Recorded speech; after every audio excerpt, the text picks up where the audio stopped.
Joao Cancelo. Cancelo aujourd'hui. Est-ce qu'on peut parler de... En fait, c'est même pas depuis aujourd'hui, mais depuis un certain temps. C'est vrai qu'au début, il avait un peu de mal parce que voilà, fallait qu'il reprenne un peu le rythme. Il jouait en Arabie Saoudite. C'est pas pareil que voilà qu'en Europe, on sait tout ça. Donc, fallait qu'il retrouve un peu de rythme et tout. Mais aujourd'hui, il n'y a rien à dire. Regardez comment le côté gauche, il est boosté. Est-ce que vous voyez la différence entre Cancelo et Baldé? Il n'y a rien à dire. Il n'y a rien à dire. Le côté gauche, il revit. C'est vrai que défensivement, c'est pas une référence, c'est vrai. Mais il est dans un Barça où, voilà, la défense n'est pas solide. Il est dans un Barça où il est carrément à sa place parce que on mise tout sur l'offensive. Chez nous, là, la meilleure réponse, c'est l'attaque. Et offensivement, laissez tomber. Offensivement, il n'a rien à envier à certains ailiers. Et je pèse mes mots en disant ça. Il est trop incroyable. Aujourd'hui, là, le but, là, c'est Robert qui a mis, mais c'est pas le but de Robert, c'est le but de Cancelo. Regardez comment il humilie le joueur même d'abord avant de... Et j'espère que Baldé voit tout ça. J'espère que Baldé, ça va le titiller un peu et il va, je sais pas, il va progresser parce que... Non mais franchement, Cancelo m'épate. J'espère vraiment qu'on va lever sa clause libératoire parce qu'il mérite ça. J'espère qu'on va... il va être un joueur du Barça. Purée. Non, mais c'est pas aujourd'hui seulement même. Depuis un certain moment, les matchs que Cancelo nous sait, il nous respecte. Il nous respecte. En plus, il aime le Barça. En fait, il n'y a rien à... Baldé, j'espère que tu vois... J'espère que tu vois la concurrence. Hein. J'espère que ça va vraiment le titiller. Et puis, voilà. En tout cas, Cancelo, il n'y a rien à dire. Depuis qu'il est là, le côté gauche, il est boosté. Le côté gauche revit. Ferran Torres, on t'a fait quoi de mauvais? On t'a fait quoi, Ferran? En fait, chaque fois que je vois les matchs de Ferran, je me dis qu'il ne peut pas faire pire. Et il vient faire 2 fois pire. Quand je regarde un match de Ferran, je me dis qu'il peut pas être encore plus nul. Mais le match prochain, c'est mal le connaître. C'est mal connaître Ferran Torres. Le match prochain, il vient faire 2 fois pire en fait. C'est catastrophique, ça va de mal en pire. Toi, un joueur professionnel, tu ne sais pas faire contrôle. Un joueur professionnel, Ferran était formé à Valence. À Valence, là, c'est quoi on lui montrait? C'est quoi on lui montrait? Quand c'est pour marquer contre tes clubs Banabana de la Liga, là, il est... Mais maintenant, même ça, mais il ne peut plus faire. Il ne peut plus faire. Aïe! Non, incroyable. Je n'en reviens pas. Avec ça, on nous dit que c'est notre neuf titulaire. C'est lui qui va succéder à Robert. Un neuf qui ne sait pas faire contrôle. Un neuf qui ne sait pas se placer.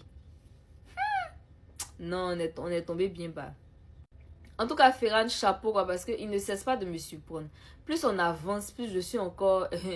je suis 2 fois plus étonnée. En tout cas, avec ce neuf-là, que Dieu nous aide, quoi. Que Dieu nous aide. Franchement... Si Baldé a vu la pelouse encore, c'est qu'il est devenu jardinier.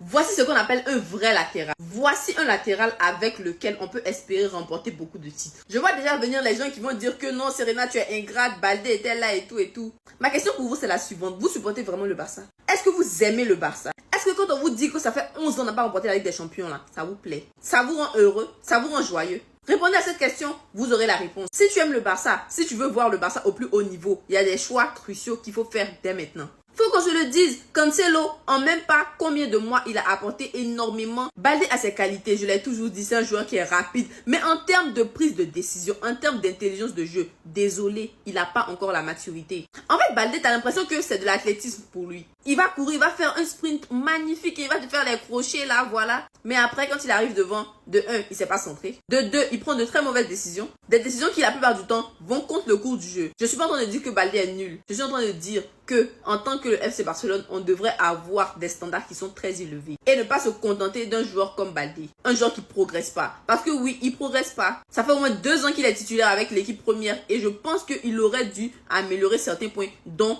la qualité de centre, la qualité de passe et la prise de décision. Parce qu'il a une qualité qui est vraiment indispensable, c'est-à-dire la vitesse. Mais bizarrement, cette vitesse-là, il n'arrive pas à la combiner avec un peu d'intelligence de jeu. Et c'est ça qui lui fait défaut, en fait. Parce que tu peux être le plus rapide du monde. Et quand tu arrives dans les 6 derniers mètres, là, tu fais quoi? Tu fais rien, tu fous rien. Aujourd'hui, quand il le face à l'Atlético de Madrid, franchement, il n'a pas forcé, mais son match propre, Match de latéral propre, défensivement, offensivement, égal. On le critiquait qu'il n'était pas bon défensivement, mais sincèrement, sur ses dernières prestations, bah, je vais mentir, défensivement, moi, j'ai rien à lui reprocher. Offensivement, il est au top. Il va toujours dans le sens du jeu. Quand il percute, c'est pour apporter quelque chose. Qualité de passe extraordinaire. Et tu sens sincèrement que, en fait, c'est un joueur qui a de l'expérience. Baldé, il est plus jeune que lui, oui. Mais il a vite été jeté dans le grand bain. Donc, je me dis qu'il aurait dû au moins progresser sur quelques points. Mais au lieu de prendre les conseils chez Cancelo, là, il passe son temps à danser chanson de Serge Beno. Où est-ce qu'on va aller avec ça? Pas possible. En temps normal, si tu es Barcelonais, tu dois prier pour que Mbappé se sente bien tous les jours. Prier qu'il n'ait aucun souci physique, qu'il soit en forme à 100%. Non, Kylian, merci. Kylian, merci. Entre la signature de Mbappé au Real et la signature de Hansi Flick en tant qu'entraîneur du Barça, je ne sais pas qu'est-ce qui a le plus changé la trajectoire du Barça ces dernières années. Je sais pas. Voici les résultats du Real Madrid pendant le mois de mars. Victoire 2-1 face au Celta, victoire 3-0 face à City, victoire 4-1 face à Elche, victoire 2-1 face à City encore au match retour. Le point commun de toutes ces rencontres, Kylian Mbappé était forfait pour blessure au genou. Coïncidence ou bien? Avant Mbappé, le Real était carrément invincible. Ils avaient Toni Kroos, ils venaient de remporter la Ligue des Champions, la Liga. Tout allait bien dans le meilleur des mondes.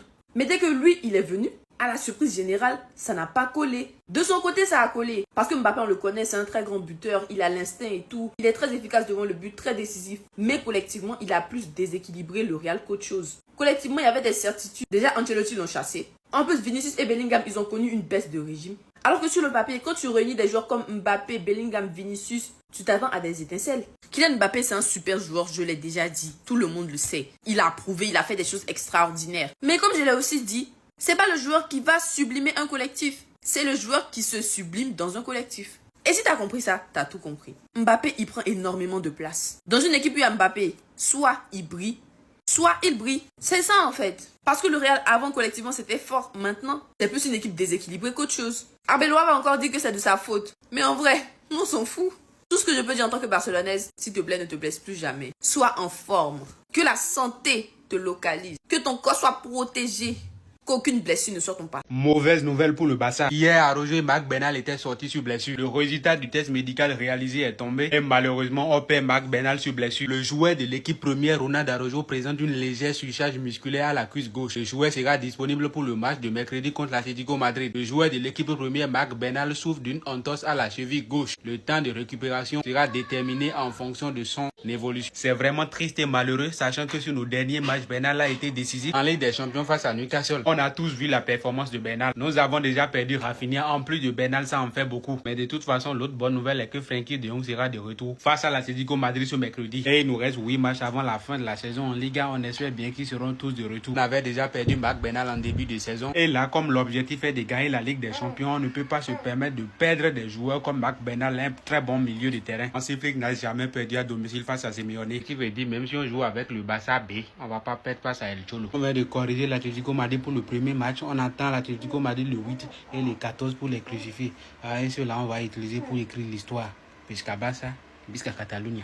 Diego Simeone vient d'étonner tout le monde. Venant de Diego Simeone, je peux tout imaginer sauf ça. La réaction de Diego Simeone sur le carton rouge de Gérard Martin. Écoutez ce qu'il a dit en conférence de presse après le match. C'est tout simplement une réponse claire et limpide. Diego Simeone dit: il n'y a pas grand chose à discuter. Nous espérons que le CTA, Commission des arbitres en Liga, pourrait bien expliquer et clarifier de quel type d'action il s'agit. Je ne me sens pas lésé par l'arbitre. Les erreurs arrivent, tout comme nous, entraîneurs, en commettant. Et avant même de rebondir sur ça, écoutez Hansi Flick. Gérard Martin voulait dégager le ballon et pour moi, ce n'est pas une faute. La VAR a intervenu et pour nous, c'est positif que ce ne soit pas un rouge. À aucun moment, Diego Simeone n'a cherché à critiquer l'arbitre. Il n'a même pas cherché à justifier quoi que ce soit. Il fait confiance aux arbitres. Il a dit qu'on va attendre le comité d'arbitrage pour nous expliquer le type de faute. C'est la réaction que nous attendons prochainement de la part de nos entraîneurs en Liga. Au lieu de créer une chaîne télé qui va se moquer de la décision de chaque arbitre. Quand on parle, ils volent et ils se plaignent. Je vous assure que je pouvais tout imaginer, mais pas cette réponse de la part de El Cholo. C'est un bon et c'est un vrai. Et en tant que supporter aussi, nous devons faire pareil. Au lieu de venir critiquer à chaque fois les arbitres, même si on sait que c'est un vol.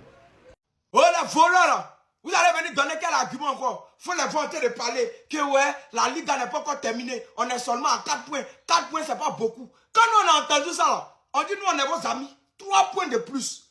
Vous et nous là, vous les voleurs là, et nous le FC Barcelone, c'est minimum 7 points d'écart. On n'est pas vos camarades. On ne peut pas mettre 4 points d'écart, mais 3 points d'écart en Liga, jamais.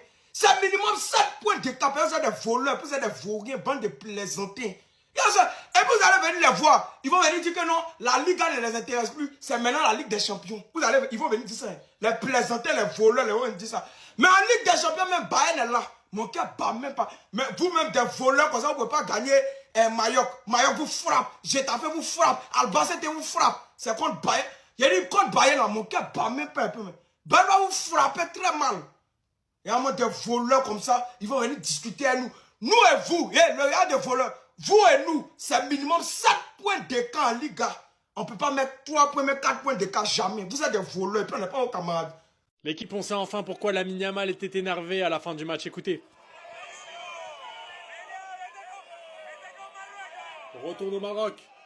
Tu es très laid, tu es très moche. Avec des insultes. C'est grave.